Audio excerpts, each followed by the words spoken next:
et bienvenue sur la chaîne pour une nouvelle vidéo. Aujourd'hui, je voulais vous faire un petit bilan de 4 de mes lectures d'été qui m'ont particulièrement, mais alors particulièrement plu, parce que ce ne sont pas des livres très connus et je pense qu'ils méritent une plus grande visibilité. Et du coup, on est parti. Alors, dans cette sélection que je vous ai faite de ces livres qui m'ont beaucoup marqué, il y a un peu de tout, puisqu'il y a 2 livres de grosse science-fiction vraiment très cool. Il y a de la fantasy et il y a une espèce de réécriture féministe dystopique de ouf qui a genre complètement changé ma vie. Voilà. Commençons tout de suite par la science-fiction. Je ne vous ai pas encore parlé de cet homme-là, mais on en reparlera très vite sur la chaîne parce que je lui ferai une petite vidéo spéciale. Mais je voulais vous parler de Théodore Sturgeon et de son roman Les Plus qu'humains. Donc Théodore Sturgeon, c'est un des maîtres du genre de la science-fiction qui est mort en 1985 et qui a laissé un grand deuil dans mon cœur alors que je n'étais même pas née. Une de mes meilleures amies, Juliette, c'est le là, je t'embrasse très fort, m'avait conseillé de lire un livre de Théodore Sturgeon qui s'appelle Cristal qui songe, dont on va reparler sur la chaîne très bientôt, donc je ne vous en dis pas plus.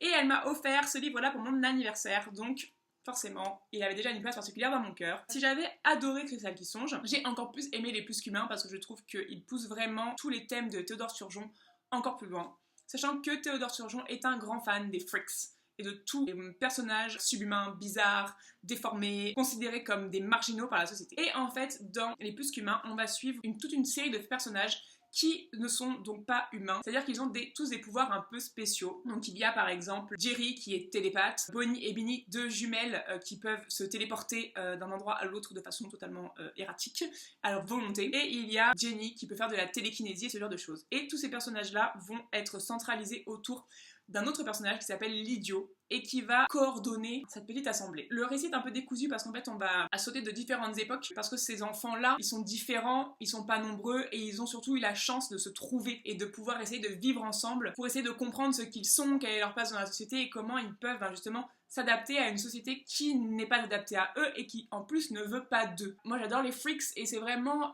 des thèmes que j'ai trouvé qui étaient vraiment très intéressants. Donc si vous êtes intéressé par cet univers-là, je vous recommande ce bouquin-là qui vraiment explore qu'est-ce que c'est qu'être vraiment différent, comment essayer de trouver sa place dans une société qui repousse totalement, comment fait-on pour survivre et se construire soi-même aussi en tant qu'individualité quand au final on n'a pas la possibilité de le faire au sein du monde auquel on vit et quand on est tellement différent qu'on ne peut exister qu'au sein d'un groupe sans avoir presque d'individualité propre puisque tous ces enfants-là vivent tellement ensemble qu'ils forment presque une entité à part et ils n'ont pas d'individualité propre pour survivre, ils ont besoin d'être ensemble. Beaucoup de questions sur la méta-humanité, sur est-ce que ces enfants-là ne sont pas l'avenir de l'homme et du coup qu'est-ce qu'on fait d'eux?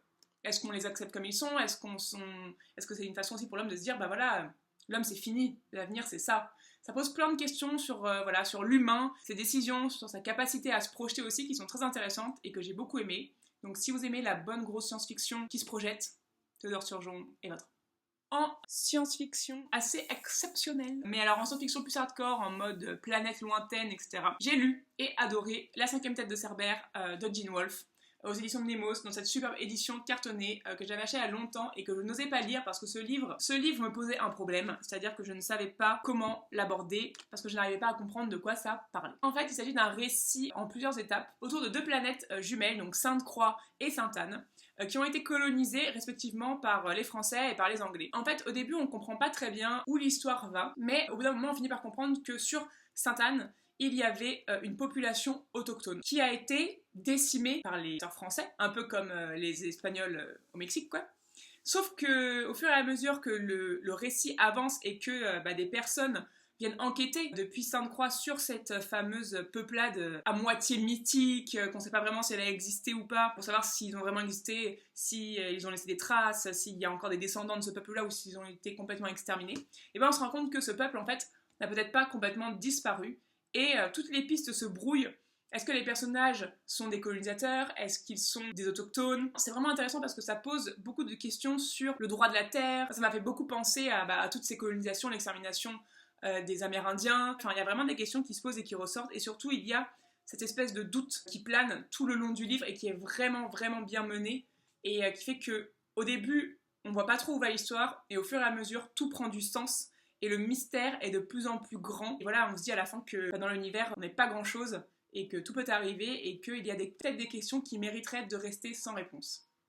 Ensuite, une autre très belle lecture que j'ai fait et qui était un de mes achats des Imaginales 2017, il s'agit du tome 1 des Dieux Sauvages, donc la Messagère du Ciel de Lionel Davoust, que j'avais pu me faire dédicacer donc à cette occasion et que je suis vraiment ravie d'avoir lu parce que malgré que ce soit une sacrée pavasse, hein, il est vraiment très dense, il fait 650 pages, c'était vraiment une très bonne surprise. J'avais un peu peur de me relancer dans de la grosse fantasy à l'ancienne, médiévale, etc. Mais au final j'ai beaucoup accroché et je pense que je vais lire le tome 2 aussi très vite. On y suit notamment donc Merian, une jeune femme qui vit dans un monde où une espèce de zone instable qui transforme les choses et les gens. Et elle vit un peu en périphérie de sa société. Et elle va se retrouver en fait prise dans une guerre entre deux dieux, deux frères dieux. Et va devenir un peu contre son gré et aussi vaguement contre le gré du dieu en question, son héros, donc la personne qui est là pour porter son message aux hommes, parce que les deux frères se mènent une guerre qui va détruire plus ou moins tout le pays, hein, voilà. En fait, c'est très étrange parce que ce dieu est éminemment machiste. En fait, tout son clergé est composé d'hommes